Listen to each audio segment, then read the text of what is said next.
মাটিতে পড়ে আছে আমাদের সেই প্যাশন ফ্রুটস বা ট্যাং ফল, আনারকলি, যে যেটা বলেন না কেন। এই যে পাকছে, এটা মনে হয় এটা খাওয়া যাবে। তো এর আগে কাঁচা ছিঁড়ছিলাম না বুঝে। তো দেখতে পাচ্ছেন মার্শাল্লাহ ব্যাপক আছে, পাতার কালারও যা ফলের কালারও তা, যার জন্য বোঝা মুশকিল যে মাটিতে পড়ে আছে। তো এই হচ্ছে সেই আনারকলি প্যাশন ফ্রুটস, যেটা আসলে কক্সবাজার টেকনাফ এই জায়গাটাতে ব্যাপক পরিমাণ সেল হয়।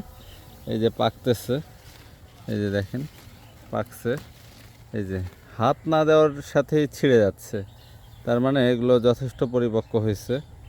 বাসায় নিয়ে এটা ট্রাই করা যেতে পারে। তো পুরা গাছ খুঁজতে হবে যে কোনটা কোনটা পাকছে। ব্যাপক পরিমাণ ভাইরাসও দেখতে পাচ্ছি, ব্যাপক ভাইরাস দেখতে পাচ্ছি।